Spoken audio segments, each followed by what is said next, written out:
संघर्ष जितना बड़ा होगा जीत उतनी ही शानदार होगी। प्यारे साथियों नमस्कार, स्वागत है आपका आपके अपने YouTube channel SP the great study circle पर। आज हम करेंगे क्लास 12th का बहुत ही महत्वपूर्ण टॉपिक जिसका नाम है अनुवांशिकी तथा विकास। प्यारे बच्चों, आपकी ये यूनिट है अनुवांशिकी तथा विकास। इसके अंतर्गत आज हम पढ़ेंगे वंशागति तथा विविधता के सिद्धांत। हम समझेंगे कि अनुवांशिकी क्या होती है, मेंडल के वंशागति के नियम क्या हैं, और आज हम बिल्कुल बेसिक पॉइंटों पर चर्चा करेंगे। पहले हम बिल्कुल सिंपल शब्दों में समझते हैं कि अनुवांशिकी आखिरकार होती क्या है। देखिए, जिस प्रकार एक एग्जाम्पल के तौर पर बात करें कि एक मेल है और एक फीमेल है। मेल की मान के चलो, मेल की हाइट लंबी है और फीमेल की हाइट छोटी है। इनसे जो संतान होगी उसके गुणों का अध्ययन कि वह लंबी होगी या फिर वह उसकी हाइट छोटी होगी, उसे हम अनुवांशिकी के अंतर्गत देखते हैं। तो हम सिंपल शब्दों में समझें कि अनुवांशिकी क्या है। अनुवांशिकी वह है जो एक पीढ़ी से दूसरे पीढ़ी में जो गुण स्थानांतरित होते हैं, चाहे वो लंबाई को ले लो, लंबाई को लेकर रहे, आवाज़ को लेकर रहे, तो जो गुण स्थानांतरित होते हैं उसके अध्ययन को ही हम क्या कहते हैं, अनुवांशिकी कहते हैं। ठीक है, तो अब इसे हम परिभाषा के रूप में समझे। देखो, अनुवांशिकी जीनों का वह विज्ञान है। अनुवांशिकी क्या है? जीनों का वह विज्ञान है तथा यह बताता है कि गुण एक पीढ़ी से दूसरी पीढ़ी तक कैसे स्थानांतरित होते हैं। मतलब क्या है? सबसे पहले हम समझें कि जीन होते क्या हैं। सबने पढ़ा होगा कि जनरली एक सेल होती है, सेल के अंदर न्यूक्लियस या केंद्रक होता है। ठीक है, केंद्रक के अंदर गुणसूत्र पाए जाते हैं, ऐसे क्रोमोसोम पाए जाते हैं। क्रोमोसोम के अंदर गुणसूत्र पाए जाते हैं इस प्रकार।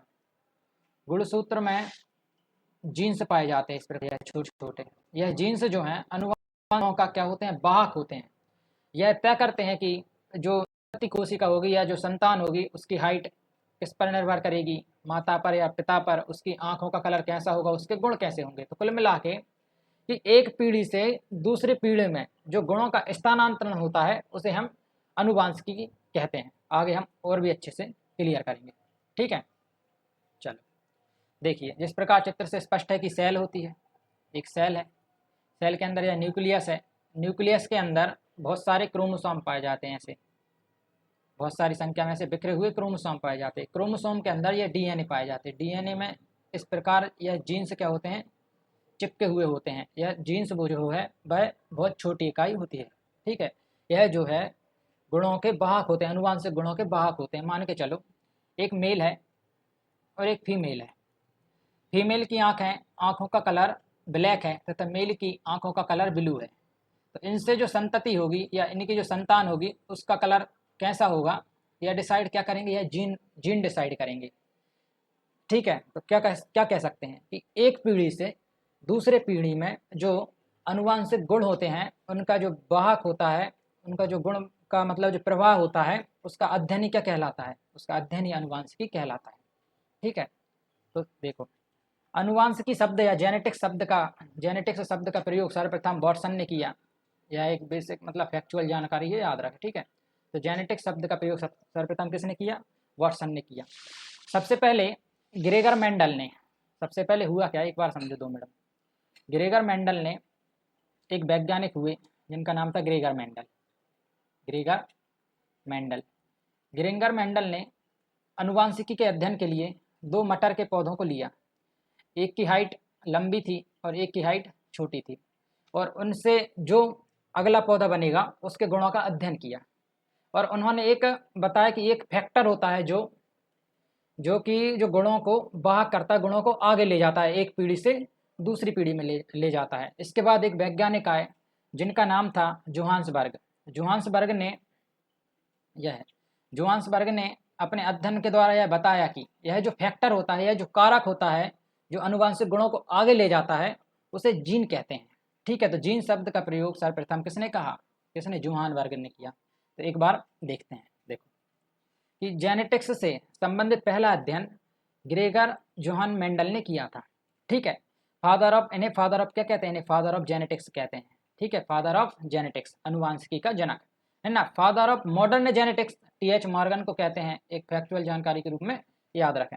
ठीक है, वाटसन ने सन 1905 में सबसे पहले जेनेटिक्स शब्द का प्रयोग किया, ठीक है। तो जेनेटिक्स शब्द का प्रयोग किया, इन्होंने बताया कि इन्होंने जीन को, ठीक है, जेनेटिक्स शब्द का प्रयोग किया अनुवांशिकी के लिए, ठीक है। डीएनए अनुवांशिक गुणों का वाहक होता है, ठीक है। डीएनए होता है अनुवांशिक गुणों का वाहक। देखिए जिस प्रकार चित्र में स्पष्ट है, यह डीएनए है। डीएनए के अंदर यहाँ पर ये इस प्रकार जीन्स जो हैं पाए जाते हैं, ठीक है। तो क्या हुआ देखो, मेंडल के अध्ययन के बाद जोहान्सबर्ग ने अपने अध्ययन द्वारा बताया कि जो फैक्टर है, मतलब जो मेंडल ने तो यह बता दिया था कि एक फैक्टर है जो अनुवांशिक गुणों को आगे ले जाता है, लेकिन जोहान्सबर्ग ने अपने अध्ययन में यह बताया कि यह जो फैक्टर है उसे हम जीन कहते हैं, ठीक है। तो फैक्टर डीएनए पर पाए जाने वाला जीन होता है, ठीक है, जिसके द्वारा जीवों में लक्षणों का निर्धारण होता है। अर्थात जीन शब्द का प्रयोग सबसे पहले जोहान्सबर्ग ने किया, ठीक है। यहाँ तक समझ में आया। चलो अब देखो, जनरली होता क्या है कि लैंगिक प्रजनन में बहुत सारी भिन्नताएं देखने को मिलती हैं, क्योंकि लैंगिक प्रजनन में क्या होता है, एक मेल गैमेट एक फीमेल गैमेट आपस में आफ्टर फर्टिलाइजेशन जायगोट का निर्माण करते हैं, और आगे चल के इस प्रकार फीटस बनता है और बेबी का निर्माण होता है, ठीक है, चाइल्ड का निर्माण हो जाता है, ठीक है। तो इसमें क्या होता है, बहुत सारी भिन्नताएं देखने को मिलती हैं, क्योंकि दो अलग अलग सेल्स हैं, दो अलग अलग गैमेट है जो आपस में संलयन होते हैं, और यह भी फिक्स नहीं होता कि कौन सा मेल गैमेट कौन सी फीमेल गैमेट के साथ संलयन करेगा, ठीक है। तो इसमें क्या होता है, जनरली बहुत सारी भिन्नताएं देखने को मिलती हैं, ठीक है। तो देखें, यौन प्रजनन में माता पिता का योगदान अपने जीन का आधा हिस्सा होता है। जो जो 46 गुणसूत्र जो पाए जाते हैं, क्रोमोसोम्स जो पाए जाते हैं, उनमें 44 जो होते हैं वह शरीर के निर्माण में सहायक होते हैं। मतलब 44 जो है वह क्रोमोसोम्स वह शरीर का निर्माण करते हैं, और यह 2 क्रोमोसोम्स जो हैं वह लिंग निर्धारण के लिए सहायक होते हैं। तो जिस प्रकार जैसे कि मेल में दोनों एक एक्स पाया जाता है, एक वाई पाया जाता है, फीमेल में दोनों एक्स एक्स पाया जाता है, ठीक है, क्लियर। तो यह क्या करते हैं, यह लिंग का निर्धारण करते हैं। अगर एक्स वाला क्रोमोसोम इस एक्स वाले क्रोमोसोम से मिलता है तो लड़की का जन्म होता है, ये एक्स वाला क्रोमोसोम या वाई वाले क्रोमोसोम से मिलता है तो लड़के का जन्म होता है, ठीक है। तो यह हमने देखा। चलो, जनरली होता क्या है कि लैंगिक प्रजनन के फलस्वरूप ही बहुत सारी भिन्नताएं देखने को मिलती हैं, बहुत सारे परिवर्तन देखने को मिलते हैं, ठीक है। एक बार देखें, वंशागति एवं भिन्नता के सिद्धांत, ठीक है। अनुवांशिक लक्षण, जो लक्षण पीढ़ी दर पीढ़ी स्थानांतरित होते हैं उन्हें हम अनुवांशिक लक्षण कहते हैं। बिल्कुल क्लियर सिंपल भाषा में कि अनुवांशिक लक्षण क्या है, ठीक है। सबसे पहले समझे कि अनुवांशिकी क्या है। अब हमने देखे अनुवांशिक लक्षण क्या है, अब देखते हैं वंशागति। अनुवांशिक लक्षणों का एक पीढ़ी से दूसरी पीढ़ियों में स्थानांतरित होना हुई क्या कहलाता है, वंशागति कहलाता है। अब भिन्नताएं देखो, जीवधारियों के बीच पाए जाने वाले अंतरों को क्या कहते हैं, भिन्नताएं कहते हैं। भिन्नताएं कहते हैं जैसे किसी की हाइट लंबी है तो किसी की हाइट छोटी है, यह क्या है, भिन्नताएं। किसी की आंखें ब्लैक हैं तो किसी की आंखें ब्लू हैं, तो ये क्या है, भिन्नताएं, ठीक है। तो अनुवांशिकी वंशागति एवं भिन्नताओं के अध्ययन को अनुवांशिकी कहते हैं, ठीक है। चलो, वंशागति, भिन्नताएं तथा लैंगिक प्रजनन। हमने पिछली वीडियो में देखा कि लैंगिक प्रजनन क्या होता है, ठीक है। हमने प्लांट लैंगिक रिप्रोडक्शन इन प्लांट पर ही बात की, रिप्रोडक्शन इन ह्यूमंस में भी हमने ह्यूमंस पर ही बात की, ठीक है। हमने फीमेल रिप्रोडक्टिव सिस्टम को भी देखा और मेल रिप्रोडक्टिव सिस्टम को भी देखा, तो यह हम सब पढ़ चुके हैं, ठीक है। तो हम फर्स्ट से ही पढ़ते आ रहे हैं कि जो लैंगिक प्रजनन में क्या होता है कि मेल गैमेट फीमेल गैमेट आपस में आफ्टर फर्टिलाइजेशन जायगोट का निर्माण करते हैं। जायगोट मतलब युग्मनज का निर्माण करते हैं, ठीक है। इसके बाद यह भ्रूण का निर्माण होता है, और भ्रूण के बाद मतलब फीटस है ना, फीटस का निर्माण होता है, इसके बाद चाइल्ड का निर्माण हो जाता है, ठीक है। तो यही है। तो लैंगिक प्रजनन में माता से प्राप्त मादा युग्मक, ठीक है, पिता से प्राप्त नर युग्मक के संलयन से युग्मनज बनता है। युग्मनज मतलब क्या, जायगोट। युग्मनज बनते समय अर्धसूत्री विभाजन के दौरान गुणसूत्रों के बीच विनिमय होता है। अर्धसूत्री विभाजन समझे कि अर्धसूत्री विभाजन यह होता है कि 40 गुणसूत्र पाए जाते हैं, ठीक है, 40, 23 जोड़े में, तो 23 यहाँ से मिलते हैं, 23 यहाँ से मिलते हैं, इस प्रकार संतति का निर्माण होता है, ठीक है। तो युग्मक बनते समय अर्धसूत्री विभाजन के दौरान गुणसूत्रों के बीच विनिमय होता है, ठीक है, आपस में विनिमय होता है। इनमें कौन सा मादा युग्मक, देखो अभी ये क्लियर किया था कि इनमें क्लियर नहीं रहता कि कौन सा मादा युग्मक किस नर युग्मक से संलयन करेगा, और यह भी निश्चित नहीं रहता। इसी तरह से लैंगिक प्रजनन में हमें बहुत सारी भिन्नताएं देखने को मिलती हैं। कुल मिला के यह है कि यह जो भिन्नताएं देखने को मिलेंगी वह हमें लैंगिक प्रजनन में ही देखने को मिलेंगी, जिनका हमें अध्ययन करना है। जिस प्रकार हम देखें कि एक लंबा पौधा रहे और एक बौना पौधा रहे, दोनों से मिलके, दोनों के संलयन के पश्चात जो पौधा बनेगा वह लंबा होगा कि बौना होगा, इसका अध्ययन ही क्या है। मतलब कुल मिला के यह जो गुण हैं उनका जो वाहक हो रहा है, उनका जो आगे प्रवाह हो रहा है, उनका अध्ययन ही क्या कहलाता है, अनुवांशिकी कहलाता है। ठीक है, तो लैंगिक प्रजनन में ही हमें भिन्नताएं देखने को मिलती हैं। तो इन्हीं भिन्नताओं को क्या करना है, अध्ययन, इन्हीं भिन्नताओं का अध्ययन करना क्या कहलाता है, अनुवांशिकी कहलाता है। ठीक है, अब देखते हैं वंशागतिक भिन्नताएं, अब भिन्नताएं तथा अलैंगिक प्रजनन। अलैंगिक प्रजनन में जनरली भिन्नताएं देखने को नहीं मिलती। ठीक है, अलैंगिक प्रजनन में एक ही सेल होती है, एक ही सेल मिलके दो संतति सेल का निर्माण करती है, दो से अधिक संतति सेलों का निर्माण करती है।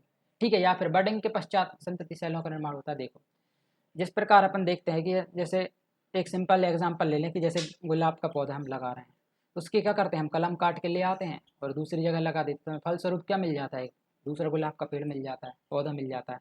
ठीक है, तो यह क्या है, अनलैंगिक प्रजनन।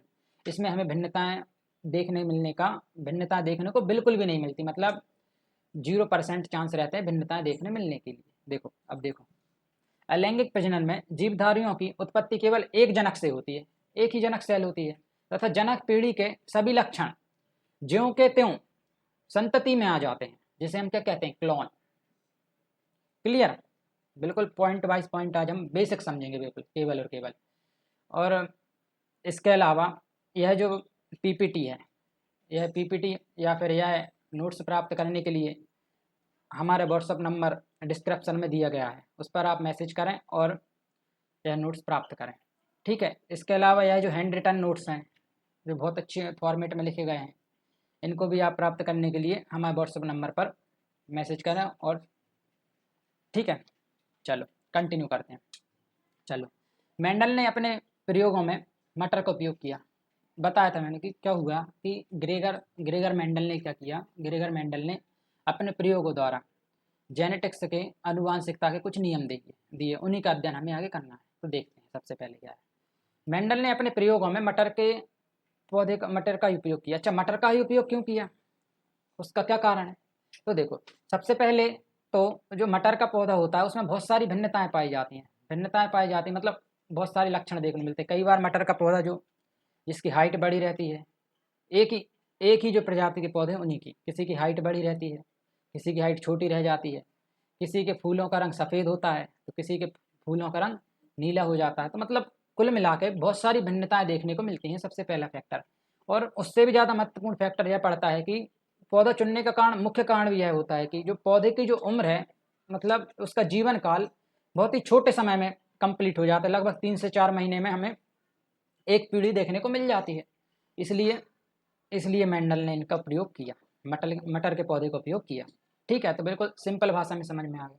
क्या हुआ कि इसका जो जीवन काल है बहुत कम होता है, 3 से 4 महीने का होता है। मतलब हम लगभग बहुत सारी प्रजातियों का अध्ययन कर सकते हैं। एक साल में ही हम लगभग 3 से 4 बार प्रयोग करके अपन देख सकते हैं। ठीक है, 3 से 4 पीढ़ियों का अध्ययन कर सकते हैं, इसलिए मटर का पौधे का उपयोग किया। चलो ठीक है, अब हम करते हैं बात। ठीक है, देखिए एक बात कि मेंडल द्वारा मटर के पौधों का चुनाव। मटर का वैज्ञानिक नाम पाइसम सटाइवम है। मेंडल द्वारा मटर के पौधे को चुनने के निम्नलिखित कारण थे। देखो, सबसे पहला कारण, मटर का पौधा एक वर्षीय होता है, सिंपल, और इसे आसानी से उगाया जा सकता है। ठीक है, मटर प्राकृतिक रूप से स्वपरागण करते हैं। ठीक है, लेकिन इनमें आसानी से परपरागण करा सकते हैं। स्वपरागण और परपरागण आप समझ चुके हैं, पिछली वीडियो में हमने समझा। ठीक है, मटर के पौधों में अनेक किस्में पाई जाती हैं, जैसे लंबे व बौने पौधे होते हैं, जैसे ही बताया, गोल व झुर्रीदार पौधे आदि। मतलब बहुत सारी भिन्नताएं पाई जाती हैं। उभयलिंगी होते हैं, नर व मादा जननांग एक ही पुष्प में होते हैं। सबसे मेन पॉइंट है ना कि मेल व फीमेल पार्ट जो है वह एक ही फूल में, एक ही फ्लावर में उपस्थित होते हैं। ठीक है, तो अगली वीडियो में हम देखेंगे कि मेंडल के प्रयोग क्या थे और मेंडल ने आनुवांशिकता के कौन से नियम दिए गए हैं। अगली वीडियो में हम चर्चा करेंगे। आज के लिए इतना ही, धन्यवाद। वीडियो को लाइक करें, चैनल को सब्सक्राइब करें और अपने प्रिय मित्रों में शेयर करें।